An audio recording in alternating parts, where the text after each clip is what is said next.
Texas, and we're heading northwest, I believe, a little bit. Yeah, possibly. Yeah, northwest to Canada and to our very good and regular friend, Dr. Michael Lucky. Thank you so much, Kevin. But a pleasure and an honor to be back again on Open Mic on Wednesday. The key actually to being regular is, of course, lots of fiber in one's diet. Hence, here I am. So, we're going to talk a little bit about the theme of today's experiment or demonstration. And I'm going to pose this question. Can the spirit of a dearly departed make itself be known and even influence us in some way, shape, or form? We're going to pose that question today, and we're going to see if it can be answered. I'd like to get Cheryl up, who will act as a medium, and perhaps one other person from our audience. Hi, Cheryl and Michaela. It's great to see you again. And we'll need one more person who is completely neutral and or objective, because their part in all of this is going to be quite important. And it is Liv. How are you this day? I'll need you to unmute yourself. There Okay. we go. It's great to see you. And once again, how are you? Live and kicking. All right. Hopefully not kicking any of us, but you know. There we go.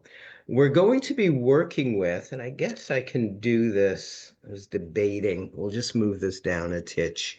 We're going to be working with a number of cards, and what they represent, there are seven actually in all, I believe. They are the images of my favorite authors from the 1800s. For example, we've got Stevenson, Robert Louis Stevenson here. We've got Mary Shelley. We've got, we'll move along a little bit.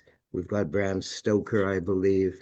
Many of the so-called famous and perhaps infamous by somebody's books, but I treasured them. I treasured their works. And I believe that in a way, because their works live on, so does their spirit. And what I'm going to do, we're going to prep Cheryl for this demonstration. And I don't know if it's Michaela who has Cheryl's blindfold or if Cheryl herself can blindfold herself.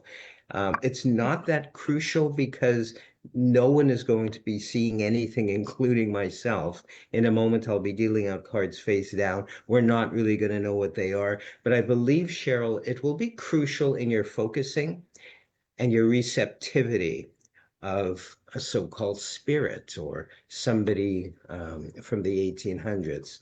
So if we can do that, and I'd also, if you will, I don't know if you have a candle, a white candle handy, if you've already lit it or not.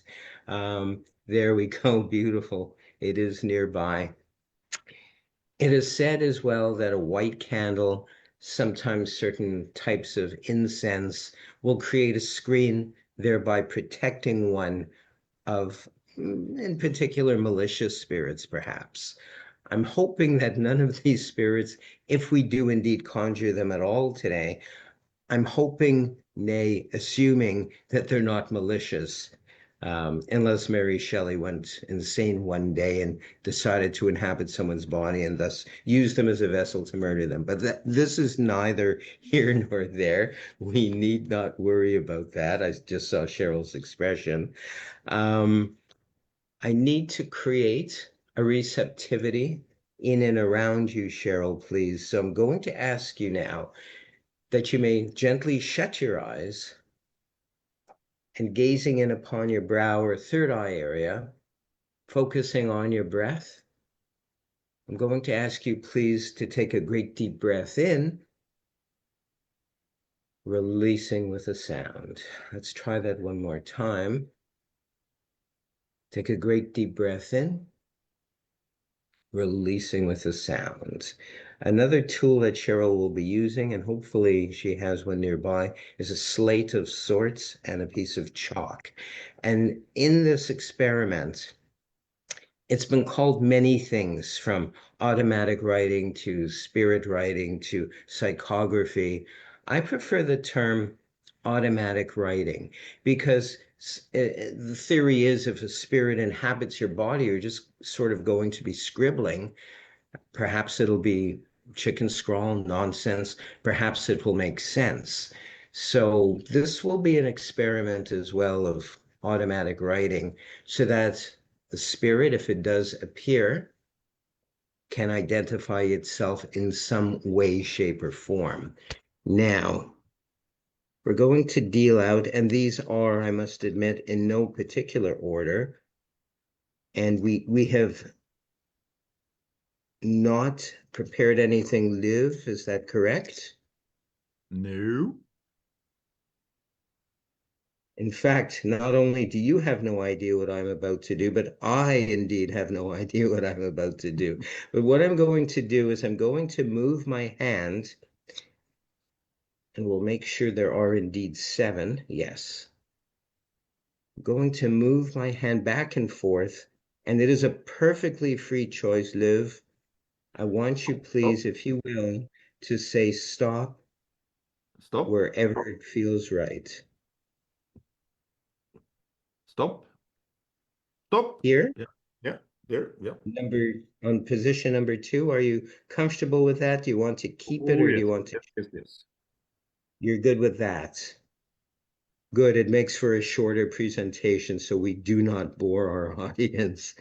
I'm going to ask you now, Cheryl. We're going to go to Cheryl where she is right here and right now. And I don't know if you're feeling anything. I don't know if you've already begun scribbling something on the slate. And I don't know, Michaela can see better than I at this point. If any of that is making sense, Michaela, you're glancing over at Cheryl's, and there seems to be, and I could be wrong, seems to be something more than just a scribble. There seems to be perhaps something begins to take shape. And it's very, very important at this point, Cheryl, whenever you're ready, whenever you feel that you've completed whatever you have written down, or whoever the spirit is that wrote that, to just stop and to place the chalk down. That's whenever you feel comfortable. There we go. So I'd like you now, please, for the first time, and I didn't tell you which one to select, Cheryl, or Liv. We've not rearranged anything in any way, shape, or form. I'd like you, please, Cheryl, to hold up your slate and to show everyone, if it's legible, and we don't know at this point, what indeed is written. And it is Frankenstein. We're going to look at the one card in 7, not horrible odds. It is indeed Mary Shelley, the author of Frankenstein. And I just want to emphasize all these different authors that Liv could have stopped at. I want to thank you so much, my participants, my medium in residence, if you will, Cheryl, and Liv, for assisting. Thank you so much. Thank you. Thank you. Yeah, thank you, Dr. Michael and Cheryl and Liv for helping along there. Wow. So, I mean, that was very impressive, but also educational at the beginning, because Dr. Michael did say, make sure you eat loads of fiber. So we've got everything tonight. We've got magic and we've got health advice.